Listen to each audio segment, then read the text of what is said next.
In 1983, Soldier Field will be the home of a team contending as the Chicago Bears bid to join the National Football League's winner's circle.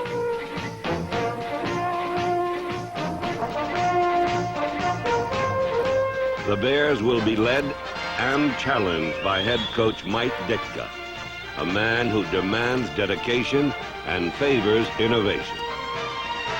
Ditka is assembling and molding the ingredients for success in the 1980s, beginning with a wide-open and explosive offense, powered by quarterback Jim McMahon, the NFC's Rookie of the Year in 1982.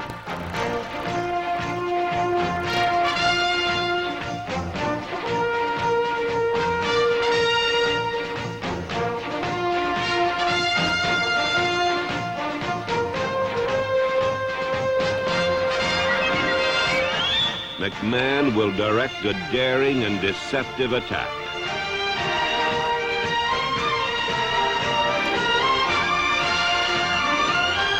Chicago's offense will also feature running back Walter Payton, one of the NFL's most complete players, whose career accomplishments continue to swell.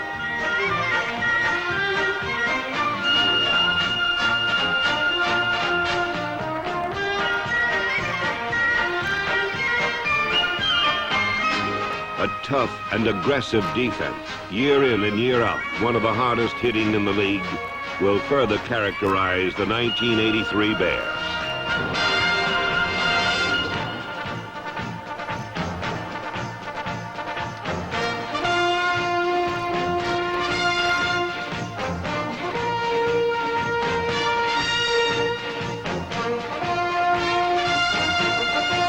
The foundation is in place for a solid and exciting Bears team. Under Mike Ditka's stern leadership, there is no doubt that 1983 will be a year to beware of the Bears.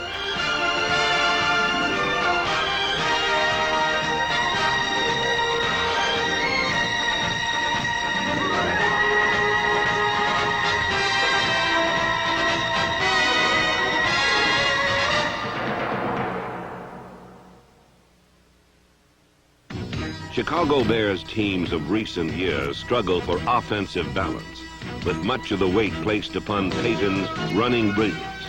Ditka's goal in 1982 as a first-year coach was to put more emphasis on the passing game. Come on, you're ready, you're ready. And better utilize all offensive weapons. Hey, guys. Let's go, Big Hard. Come on, you go. Ditka's progress was stymied early on when injuries to Ted Albrecht, Dennis Licht, and Reevy Sorey prompted major changes in the offensive line.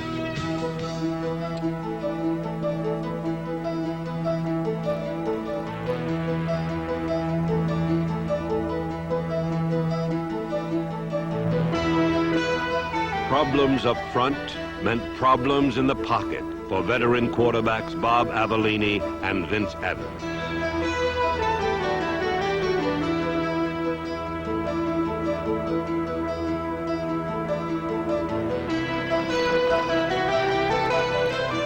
Ditka's system was slow to take hold, as the Bears managed just one touchdown in their first two 1982 starts.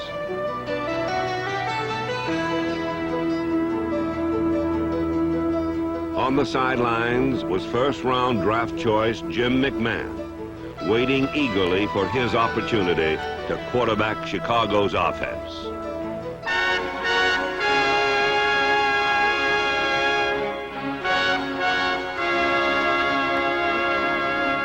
That opportunity came in the season's second week against New Orleans.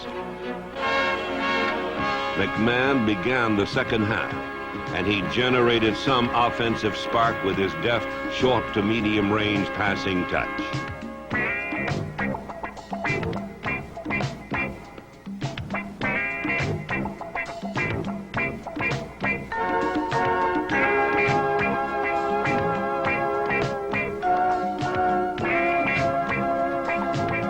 The Bears lost, but Ditka saw enough to tab McMahon as his man. Ditka's faith in his rookie was clearly justified, for in McMahon's first start against Detroit, he did something young quarterbacks rarely do. He brought his team from behind to win.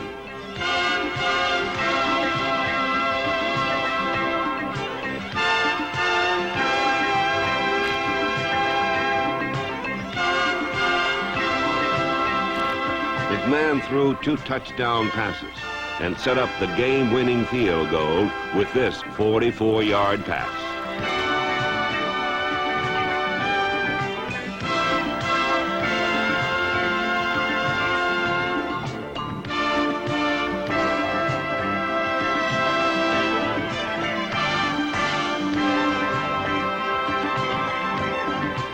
McMahon's passing heroics earned Mike Ditka his first win as an NFL head coach, and was an early sign that greatness may very well beckon in McMahon's future.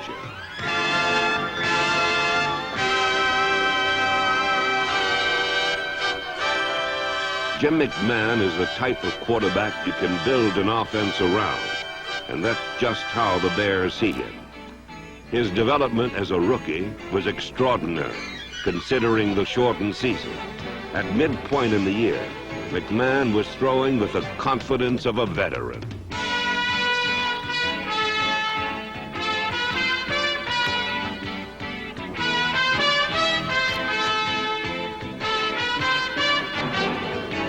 In 1982, McMahon threw his final 107 passes without an interception, ending the season as the most highly rated rookie quarterback in NFL history.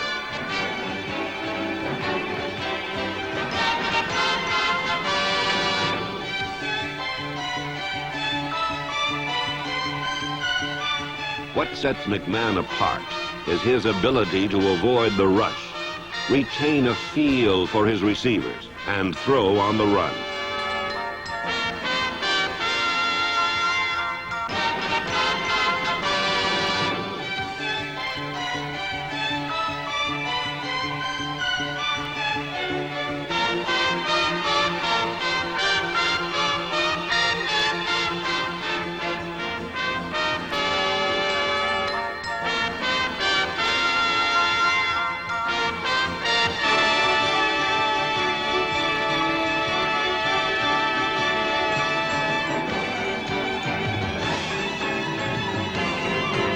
He has poise and patience to an exceptional degree for any quarterback, rookie or veteran. And he's a master at improvising, even if he has to use his foot.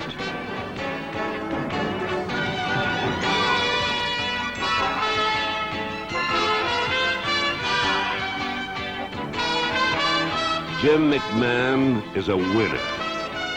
In 1982, he displayed leadership qualities unheard of in a first-year player. Most importantly, McMahon has made believers out of his teammates and his fans.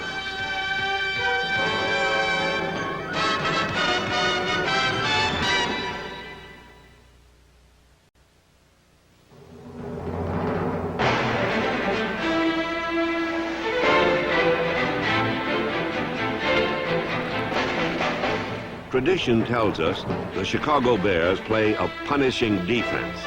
1982 was no exception, and there is every reason to believe that 1983 will bring more of the same.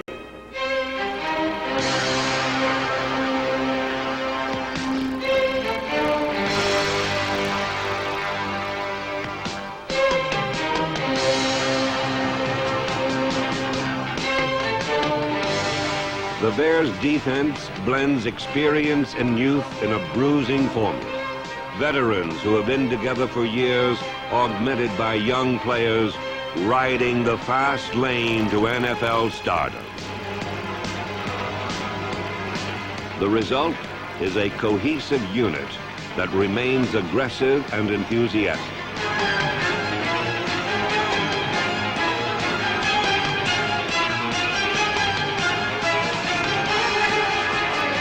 Much of the defensive gusto comes from men of modest means, low-round draft choices, and free agents who made the most of their opportunity.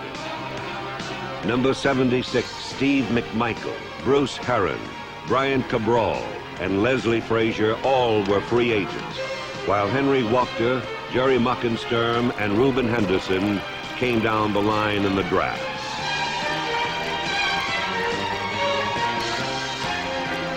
While the youngsters have brought fire, the veterans are the steel bonding the unit.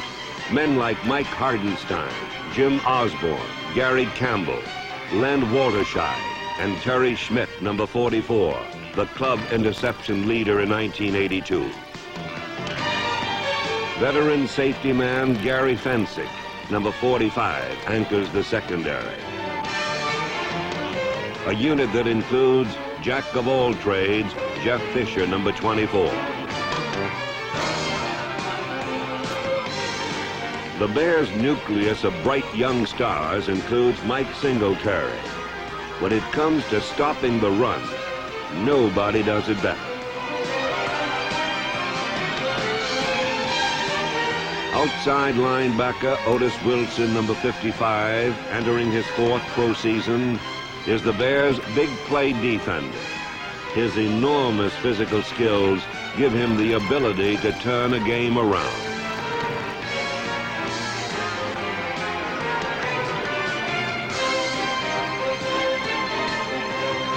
Al Harris, number 90, plays both defensive end and linebacker. A superior athlete, Harris has the capacity to become one of the very best in the game.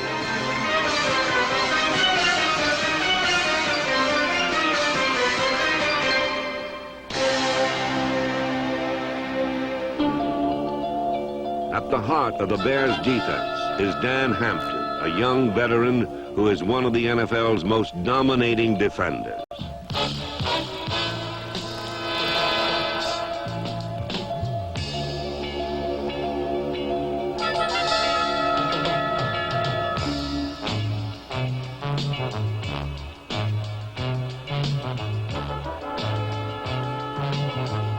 In 1982, Hampton lined up at defensive tackle, full-time for the first time in his pro career. He responded with 7 quarterback sacks to lead all defensive tackles in that category.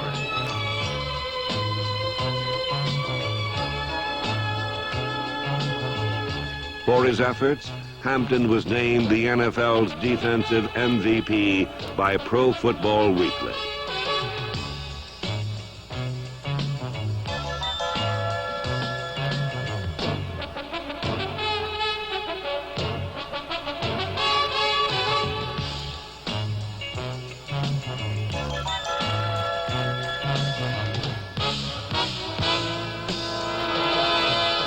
Hampton anchors a young yet experienced Bears defense that will surely be a source of strength in 1983.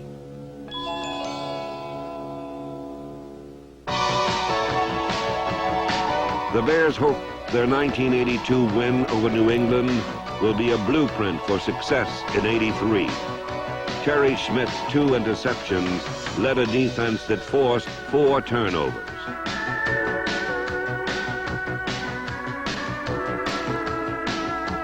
Two fumble recoveries, 5 sacks, and a safety also marked a total team effort on defense. Strong play from backups like number 37, Willie McClendon, and from the special teams, particularly an 81-yard punt by Bob Parsons, further reflected Chicago's team balance. Parsons gets the kick away off Hoover. A tremendous spiral. Way back. Moves his hands all the way to the 5. He picks it up from the goal line.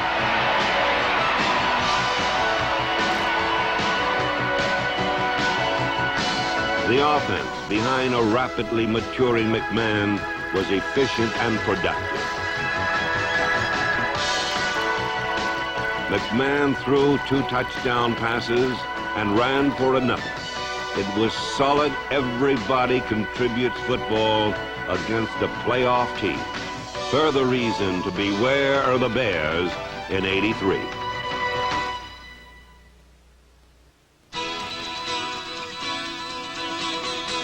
1983 will be a year of optimism in Chicago as the Bears return to battle in the highly competitive NFC Central Division. Fired by Coach Ditka's determination and having had their fill of falling short in the past, the Bears bring resolve and a new enthusiasm to 1983.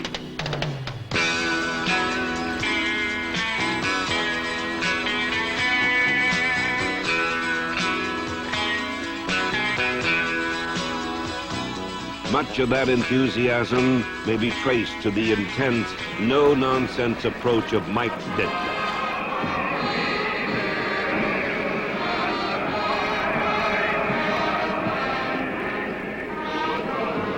A motivator, Ditka asks just one thing of his players: their best.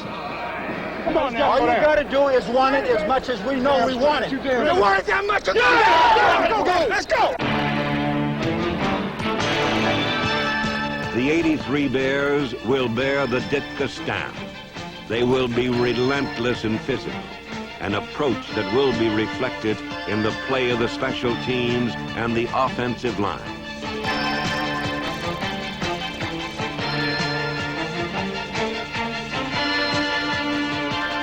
One thing will remain constant in 1983.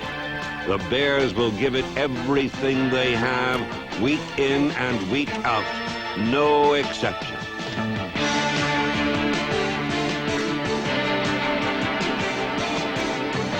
The elements for success in 83 include an improving offensive line with Phil McKinley, Perry Hartnett, Keith Van Horn, Noah Jackson, Dan Neal, and Jeff Wiggins.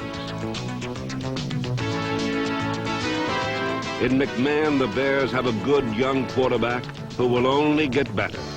And in Emery Moorhead, number 87, they have a tight end for the times, a converted wide receiver with the speed to get deep.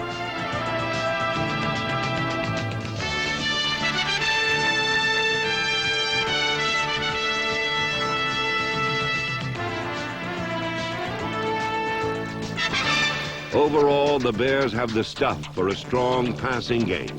It also features wide receivers Ken Marjorie, Brian Baschnagel, and number 80, Ricky Watts.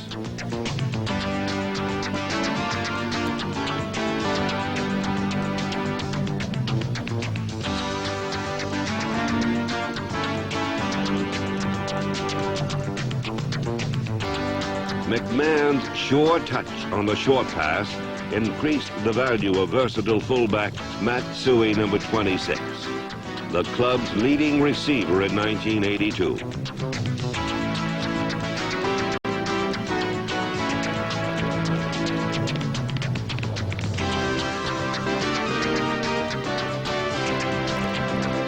Suey is a hard-nosed, all-purpose back, a competitor and a winner. He will play an even bigger role in the offense in 1983.